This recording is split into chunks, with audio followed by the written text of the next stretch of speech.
Dan juga tentunya di episode kali ini juga sudah hadir narasumber kita mewakili para anak-anak muda kali ini. Asik, anak muda karena memang masih anak muda, masih muda juga ya. Seorang learning and development team ya, yakni Julianti Berliani. Kasih tepuk tangan dulu buat narasumber kita. Julianita ya, mohon maaf. Julianita, oke, Berliani. Maaf ya Mbak ya loh. Sampai gak mudeng loh, sampai agak-agak sedikit gak connect loh. Gak apa-apa lah ya. Gimana Mbak Jul? Sehat ya? Alhamdulillah sehat. Mas Kinul gimana? Alhamdulillah sehat. Dan memang sehat itu sangat penting kalau sekarang Mbak Jul. Iya betul. Dan kali ini kita ketemu di program ini Mbak Jul. Iya, apalagi kita bajunya matching. Ini dia nih yang mau aku bahas. Pas nih. Banget nih kan. Kita nggak janjian tapi kita sama loh pakai bajunya warna biru. Dari sebelumnya ya. Betul. Padahal nggak di brief loh. Oh, mantep kan. Oke Mbak Jo, kita mau ngobrol-ngobrol nih terkait tema tadi, toksis di sosial media. Nah, kalau di era digital saat ini kan sosial media itu sangat digemari, disukai, boleh dibilang hampir semua kalangan. Betul, nggak lepas ya dari kehidupan. Yes, kita. Betul banget. Tetapi ini tergantung bagaimana kita bisa menyikapi dan menggunakan sosial media tersebut dengan baik bisa atau bijak, tidak. Ya, bisa bijak atau tidaknya. Karena bisa jadi kalau sosial media itu kan kayak bermata dua gitu kan. Tergantung itu bisa jadi berdampak positif atau negatif. Nah, ini ngomong-ngomong sebelum kita lanjut ke sana, ngobrol dulu deh Mbak Jo. Kegiatan apa kalau saat ini? Kegiatan di kantor atau di luar kantor? Oke, kita bahas yang di kantor dulu. Kalau di kantor? Kalau di kantor, currently kan sekarang aku di bagian assessment dan people development ya. Jadinya untuk ngurusin, misalnya ada yang mau dievaluasi sebelum akhirnya masuk ke people development program, berarti nanti di-assess dulu oleh aku dan juga ada tim asesor eksternal juga yang terlibat gitu. Kemudian handle program. Lebih kayak gitu. Kurang lebih gitu. Kalau yang di luar kita private aja. Private aja ya. Nanti kita bisik-bisik ya di luar ini. Di luar sesi ini. Yes, bisa gitu. Oke, Mbak Jo, langsung kita masuk ke pertanyaan pertama nih ya. Kalau kita bicara dengan tadi ya, sosial media. Sebenarnya ada nggak sih keuntungan sosial media di era digital saat ini? Iya pasti kalau ngomongin bener ya tadi kata Mas sebelumnya kita ada pisau bermata dua istilahnya, ada dampak positif, ada dampak negatifnya. Nah kalau positifnya itu sendiri sebenarnya banyak, mulai dari misalnya nih kita bisa catching up berita yang lagi up to date misalnya isu terkini mulai dari berita sampai gosip mungkin yang dibutuhkan atau informasi terkait dengan referensi tempat kuliner, misalnya tempat makan, itu juga bisa. Terus itu mempermudah kita mencari sesuatu informasi ya? Betul. Terus yang kedua kita bisa stay connected sama orang. Misalnya kita bisa tetap, misalnya walaupun kita nggak komunikasi secara langsung misalnya gitu kan, tapi ngelihat mereka update story atau apa gitu kan, kita secara nggak langsung terlibat juga nih dalam update kehidupan mereka juga gitu kan. Nah, gitu. Jadi kita bisa tetap catch up lah gitu sama mereka. Terus kemudian juga misalnya nih kita pengen jadi micro influencer dengan cara kita bikin konten-konten beauty vlogger misalnya gitu. Kalau cewek-cewek beauty vlogger. Betul, misalnya atau enggak share resep makanan atau share resep empasi misalnya gitu kan, itu bisa nih. Bisa bikin kita itu memiliki kesempatan untuk mengekspos diri kita sendiri, branding diri kita, atau mungkin atau skala lainnya kita bisa bikin small business lah gitu kan. Bisa memulai sedikit demi sedikit penjualan via online dan segala macam. Untungannya sebenarnya banyak banget asalkan kita menggunakan sosial media tersebut dengan bijak, benar kata Waskun. Nah itu bagian dari hal yang bisa didapat dari sosial media. Positifnya banyak. Ya, cuma tergantung bagaimana kita memanfaatkan sosial media tersebut. Betul. Nah kalau itu kan kalau dari positifnya ya. Kalau misalnya kita bicara juga, jadi nggak sebelum saya lanjut lagi pertanyaan selanjutnya. Kalau positifnya tuh kayak tadi bisa orang-orang tuh bisa meng-up dirinya melalui sosial media. Betul. Melalui sosial media mereka bisa up. Kayak tadi bisa kayak cewek-cewek bisa jadi vlogger beauty ataupun apa.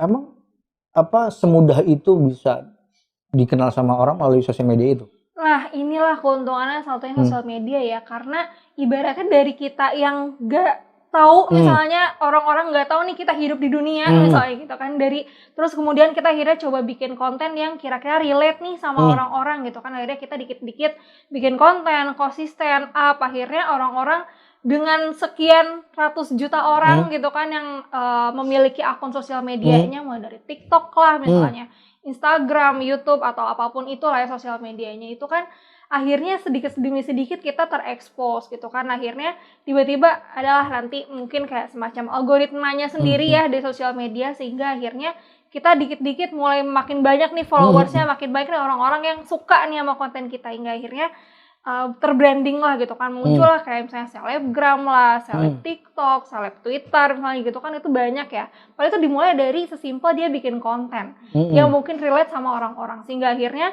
lama-kelamaan orang-orang makin pada suka, makin banyak orang yang nge-share konten kita, akhirnya kita terekspos lah gitu kan di sosial media, itu muncullah istilah-istilah kayak gitu. Iya, betul. Nah, itu mulai dari kayak gitu tuh sebenarnya small impact-nya. Tapi kalau sekarang kita ingin branding diri kita di sosmed kan sebenarnya kan nggak gampang. Dalam artian apalagi kalau kita bicara tentang followers gitu kan, atau followers. Kalau followers sedikit kan otomatis paling cuma itu aja gitu kan. Nah kalau misalnya kita bisa pengen lebih dikenal tapi dengan cara yang lain, kan kalau di sosial media itu kan banyak tuh kayak di IG followersnya bahkan ribuan ratusan jutaan ribu gitu ya, kan. sampai centang biru. Sampai centang biru. Sebenarnya kalau misalnya itu kan misalkan ada orang pengen terkenal tapi dengan cara membeli followers. Aduh. Nah, ya kan? Membeli followers biar dianggap dia tuh banyak gitu kan. Biar bahkan bagaimana juga caranya agar dia bisa viral. Okay. Nah itu gimana sih Mbak kalau menurut Mbak? Kalau yang beli followers sih sebenarnya kayak apa ya, biar terkesannya seolah-olah followers seolah-olah soalnya kelihatan, misalnya begitu ngeliat akun aku misalnya follow 100.000 likes cuma 2. Nah ya kan? Itu tuh jadi itu kan kelihatan ya fak kayak banget dong itu, bohong banget dong itu. Bener, kayak bener-bener faking banget nih di profilnya gitu karena itu bener-bener itulah tandanya caranya supaya kita tuh bisa benar-benar bijak nih saat menyikapi sosial media. Jangan sampai ketipu ngeliat profil, wah ini nih followersnya banyak gitu kan, terus kontennya juga banyak padahal likesnya cuma dikit, komentar dibatasi misalnya gitu kan, tuh kelihatan banget tuh misalnya mau nipu atau gimana. Nah kayak gitu. Terus kemudian dari tadi apa sebelumnya yang setelah ya itu kalau misalnya pengen viral. Kalau viral, kalau viral itu sebenarnya caranya banyak. Bahkan banyak sih sebenarnya yang bikin kontroversi dulu nih shortcutnya ya.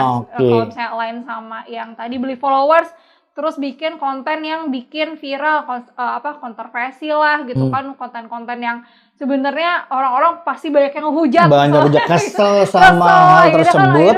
Kan tapi mereka buat itu udah terpancing emosi itu kan, akhirnya mudah viral. Nah itu sebenarnya viral yang sesaat doang gitu kan. Jadi setelah konten itu selesai gitu kan, isu hangatnya udah hilang gitu kan, udah dingin, udah aja gitu kan, kalau terlupakan. Nah itulah fungsinya kita konsistensi ketika branding diri kita, branding sosial media kita gitu ya. Gimana caranya kita bisa posting sesuai dengan tema yang ingin kita angkat, konsisten posting, konsisten memberikan apa ya, ibaratnya konten-konten yang memberikan biar lebih lama lah gitu kan, continue gitu kan di sosial media kita. Nah itulah, walaupun mungkin progresnya bakalan lama, tapi itu bakalan tetap progressing lah dibandingkan dengan isu hangat yang langsung muncul tapi langsung seketika hilang gitu kan. Iya, kadang-kadang kalau misalnya followers banyak 10.000, tapi kadang aku suka nge-iseng tuh ya, wah ini followersnya banyak gitu kan, sekian 110.000, wah.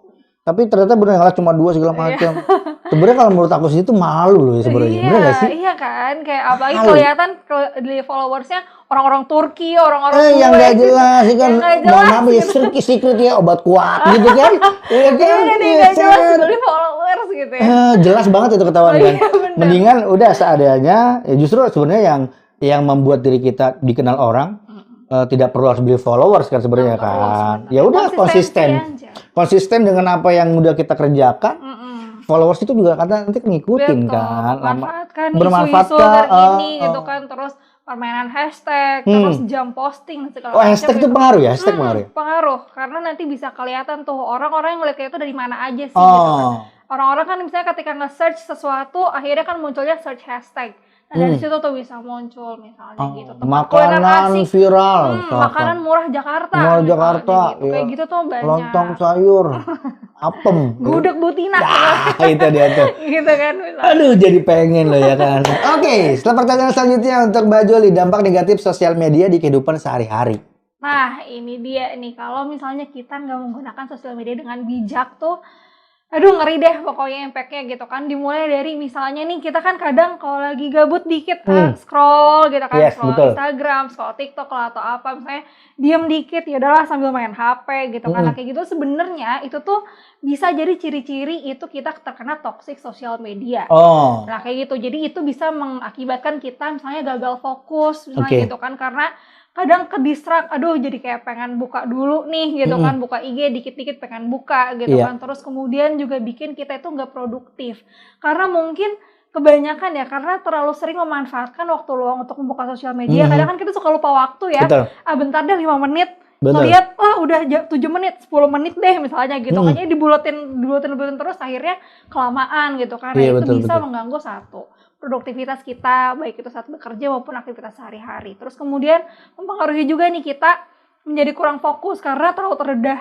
Sosial media itu kan menggunakan gadget ya. Kadang kan ada radiasi-radiasi tertentu gitu kan yang kena ke paparan kita gitu kan. Sehingga akhirnya bikin kita itu gagal fokus lah. Atau misalnya sulit mengendalikan konsentrasi kita saat bekerja. Terus kemudian juga itu sebenarnya berdampak buruk terhadap pola tidur.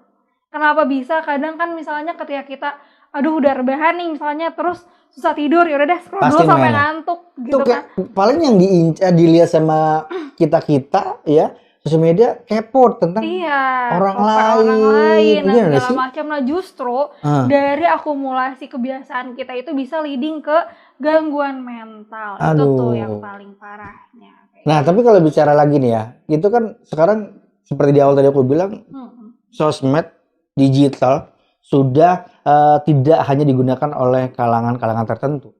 Dari anak kecil, bahkan karena kondisi saat ini ya, kemarin corona segala macam, sekolah pun juga mau digital. Dan akhirnya efeknya juga ke anak-anak itu. Nah itu, kebanyakan waktu luang mereka main sosial media, terutama main game segala macam. Itu kalau sudah dari kecil seperti itu, seperti apa? Apalagi kan sekarang kita juga udah sering ya ngelihat berita bahwa anak kecil misalnya nih, anak kecil mengalami speech delay.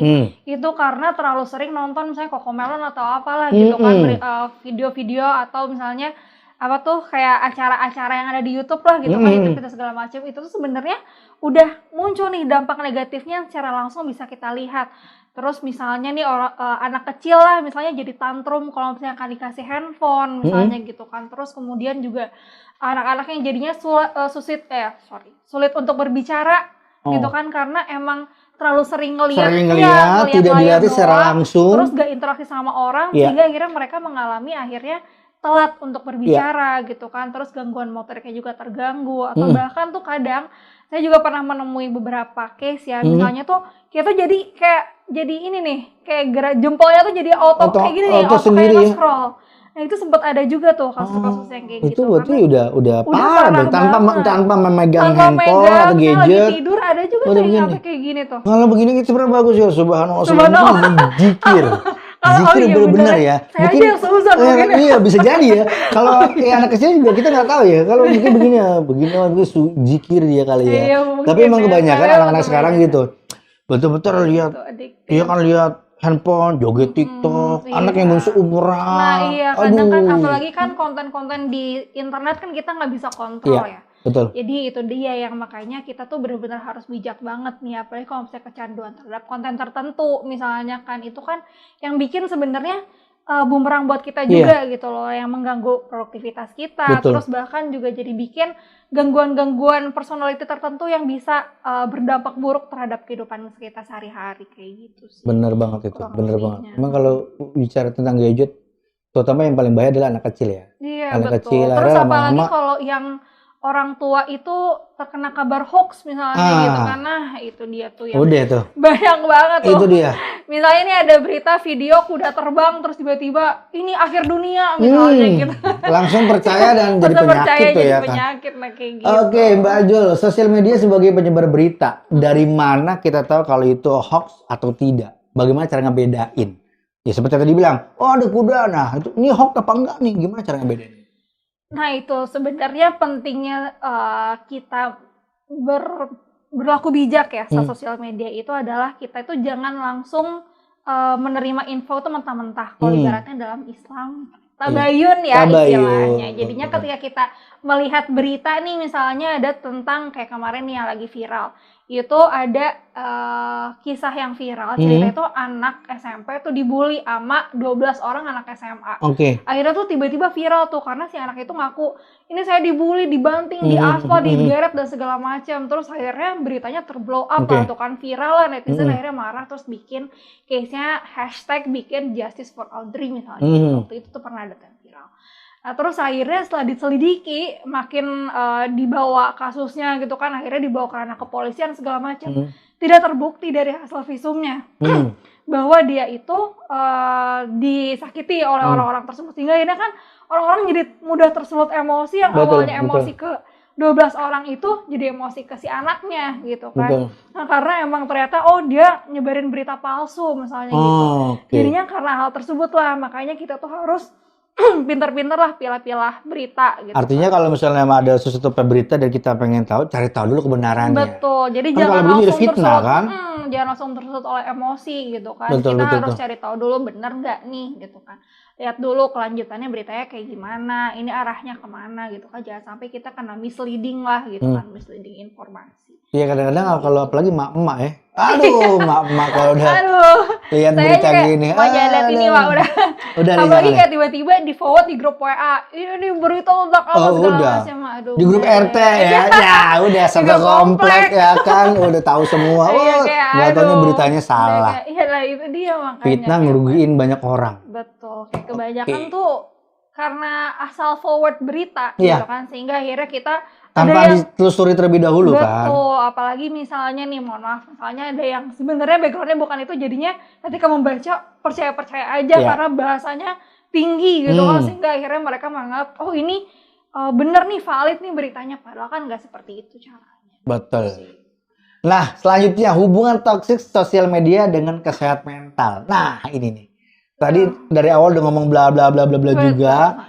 Nah, ini langsung kita menuju ke kesehatan mental. Aduh, itu seperti apa tuh? Kalau berbicara terkait kesehatan mental sih, itu sosial media itu impact-nya banyak banget ya. Apalagi misalnya nih ke anak-anak muda lah gitu, let's say, atau ke orang tua pun bisa terjadi. Yang pertama itu pasti adalah addiction atau adiktif. Jadi kita itu bakalan bener-bener kecanduan, gak bisa lepas sama sekali dari sosial media. Dalam kondisi apapun, dia misalnya megang gadget terus dimainin.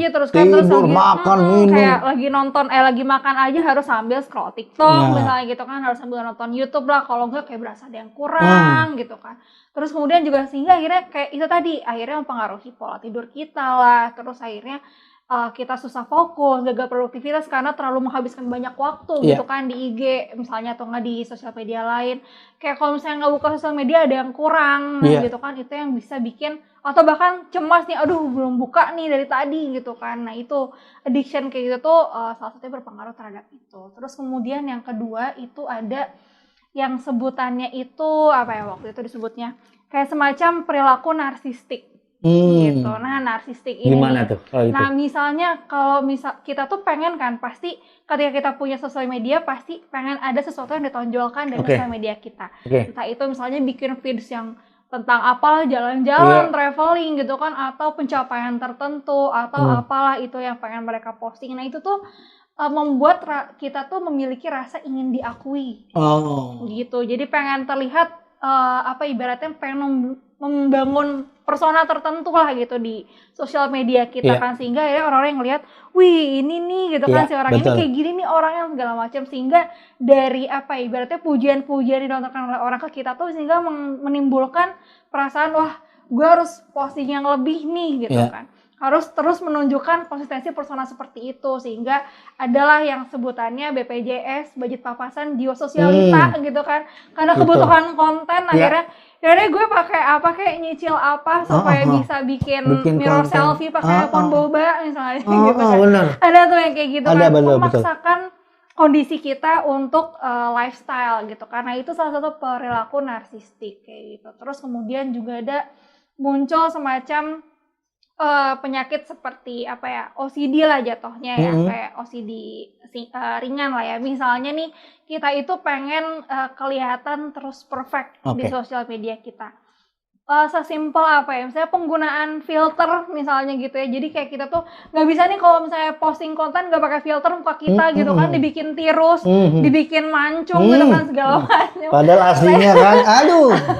Karena kan banyak ya misalnya kasus yang online dating apps gitu kan, mereka wih foto-fotonya cakep-cakep bener nih kan, begitu ketemu zong misalnya gitu kan, kayak itu sering ketipu gitu di sosmed itu ya. Nah kayak gitu tuh sebenarnya karena emang mereka itu ngerasa dengan menggunakan sosial media itu mereka bisa mendapatkan apa yang gak mereka dapatkan di real life gitu, di kehidupan nyata mereka. Akhirnya pengen ibaratnya faking diri dia sendiri, memalsukan diri dia, baik itu fisik, identitas dan segala macam. Nah itu bisa masuk tuh ke arah situ. Terus kemudian juga kadang itu ada kasusnya itu sebutannya yang lumrah ya di kalangan orang itu FOMO namanya. FOMO itu adalah fear of missing out. Oh, gue pikir yang lagunya Susan.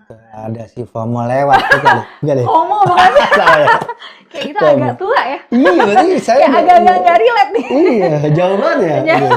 FOMO ya. Iya, jadi sebetulnya itu FOMO atau fear of missing out. Jadi kayak misalnya ini ada yang lagi viral, taruhlah misalnya ada Odading, Mang Odeng, nah dulu kan, wih viral nih tiba-tiba akhirnya orang-orang pada ngantri, coba lihat sekarang, nggak ada kan, nggak ada tuh yang belanja yang kayak sebanyak dulu sampai ngantri itu nggak ada, itu karena FOMO itu tadi, karena ketika orang-orang ngelihat wah ini lagi viral, gue harus kesana. Nah itulah kayak orang-orang yang nggak pengen ketinggalan update isu terhangat lah gitu, atau mungkin orang-orang ngelihat ada isu pemberitaan artis lah misalnya gitu kan, hingga akhirnya mereka komentar negatif gitu kan atau segala macam. Nah itu kan termasuk golongan FOMO ya istilahnya. Nah mereka ngelihat oh ada berita isu terkini hangat apa nih gitu kan, gosip-gosip apa, akhirnya mereka terlalu involved gitu kan, terlalu terlibat lebih dalam, akhirnya mereka jadi lebih negatif gitu kan, menimbulkan dampak-dampak perilaku negatif lah, kayak misalnya stalking berlebih, gitu kan. Kayak kadang kan misalnya ketika kita ngelihat orang-orang kayak aduh ini siapa sih ini, akhirnya ditelusurin dari orangnya itu ketemu sampai ke saudara-saudaranya gitu kan. Kayak gitu. Jadi perilaku stalking gitu kan adiktif ya jatuhnya ya. Adiktif juga, terus kayak kita pengen tahu, terlalu kepo sama orang gitu kan, sampai nyari tahu berita yang ibaratnya terlalu personal ya, yang harusnya kan nggak perlu lah ya. Nggak perlu kita tahu, nggak perlu kita cari tahu. Logikanya kan begitu kan. Dan nggak perlu kita sebar ke orang-orang ketika kita tahu. Nah itu tuh ibaratnya toksiknya kalau misalnya ada orang-orang yang udah mengalami itu, wah kita harus hati-hati nih, jangan sampai kita terlibat lebih dalam. Jadi kita harus mulai stop lah gitu kan ibaratnya.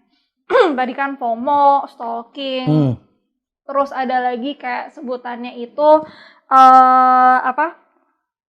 kayak semacam depresi lah ibaratnya. Kadang stres juga itu bisa loh sebenarnya disebut sosial media. Seperti apa contohnya? Kalau misalnya nih kadang kan kayak tadi ketika kita melihat orang-orang update story tentang A, tentang B, pencapaian A, pencapaian B, atau pergi kemana gitu kan, kadang kalau misalnya ada yang tidak bijak ya sosial medianya itu kan kadang kok dia bisa sih ke situ, gue enggak misalnya gitu, atau kayak enaknya hidup orang-orang padahal kan itu yang ditunjukin orang aja gitu kan. Kan kita nggak tahu di belakangnya kayak gimana, tapi kita ngelihat sosial media mereka terus kayak kayak gini ya ternyata hidup orang-orang, kenapa gue nggak kayak gitu misalnya gitu kan. Ada aja tuh yang pasti merasanya kayak gitu. Nah itu tuh justru bisa menciptakan salah satu jangka panjangnya ya, karena itu bisa menimbulkan depresi karena merasa bahwa hidup orang itu terlihat lebih baik, terlihat lebih baik dibandingkan hidup mereka nggak tahu sebenarnya seperti apa ya kan. Tapi kalau misalnya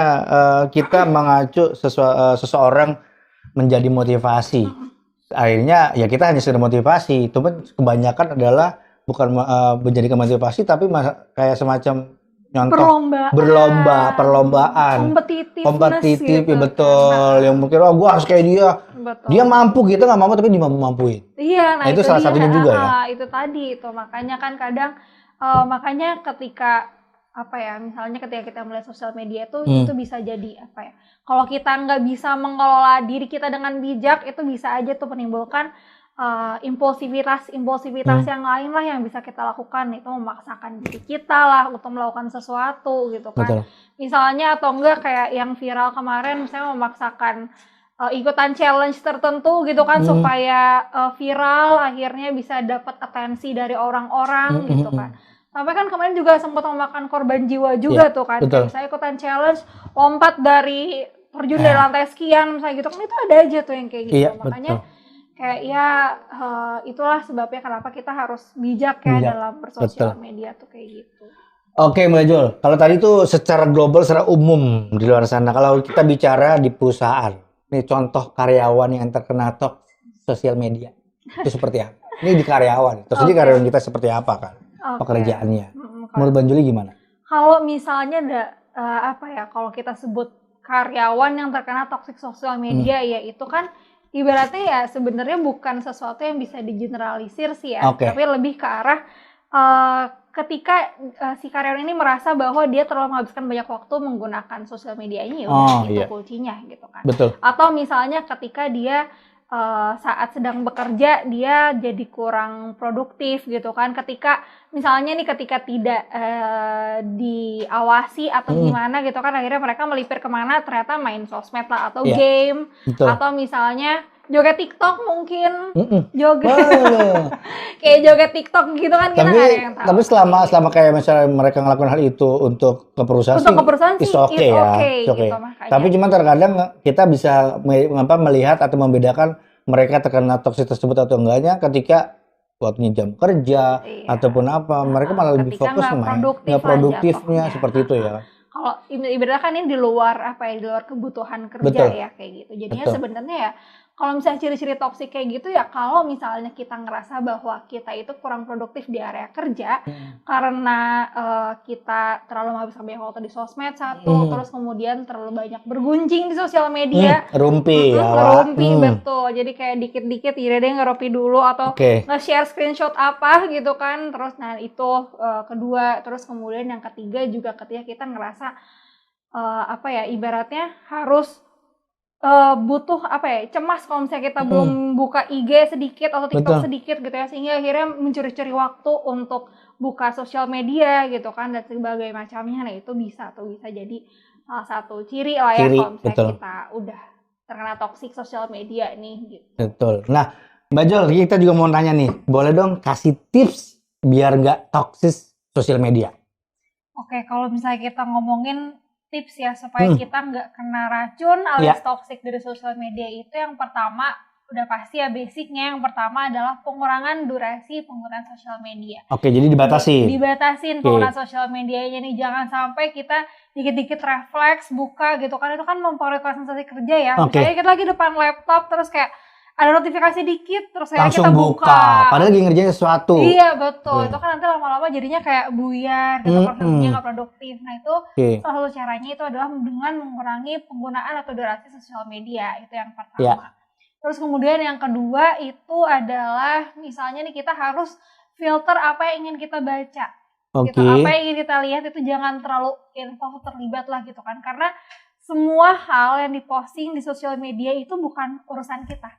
Gitu. Betul. Jadi kan kita jangan sampai kita terlalu ya sebagai netizen ya, saya juga merasakan saya melihat isu tertentu pengen terlibat gitu kan, pengen tahu terus ya itu segala sumber gitu ya. Nah itu kan bikin capek emosi, capek batin gitu kan. Nah itu jadi jangan terlalu melibatkan diri kita lah atau emosi kita terhadap sosial media gitu. Jadi jangan sampai yang itu pertama itu jangan sampai kita terlalu terlibat dengan urusan orang lain lah gitu kan, misalnya artis lah atau apapun itu gitu kan. Terus kemudian juga jangan anggap bahwa sosial media itu adalah ajang untuk menunjukkan pencapaian diri gitu. Jadi jangan sampai untuk menunjukkan pencapaian diri kita gitu. Entah itu dari segi apalah gitu kan, tentang pengen nampilin sesuatu yang sebenarnya kita sendiri itu belum melakukan itu gitu kan. Nah gitu jadinya jangan sampai terlihat pura-pura apalah gitu kan, terlalu melebih-lebihkan gitu kan, terlalu melebih-lebihkan sesuatu gitu kan di sosial media kita, terus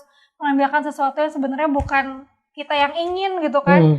Jadi terlalu ibaratnya mementingkan persona di luar gitu kan, atau ibaratnya image di luar daripada kita sendiri kan. Jangan sampai kita posting padahal sebenarnya kita juga capek gitu kan. Kadang kan kayak aduh capek juga nih kita memasukkan diri kita dalam sosial media gitu kan. Jangan sampai sifat narsistik itu juga terlalu melekat dalam diri kita. Terus kemudian juga ibaratnya saring konten yang ibaratnya kalau misalnya ada sesuatu konten yang kita nggak pengen lihat kan kita bisa menggunakan fitur filter ya gitu kan. Jangan sampai hal tersebut nge-trigger diri kita untuk melakukan sesuatu yang tidak kita mau gitu kan, memperburuk kondisi diri kita juga.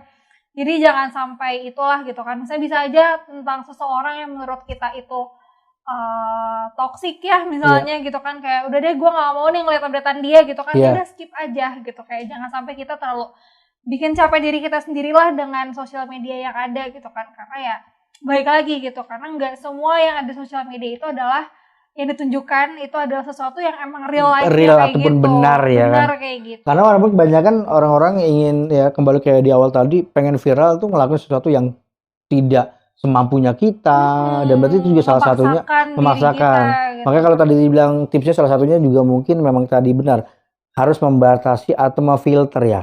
Kalau misalnya kita fokus mencari ini ya udah ini aja cari.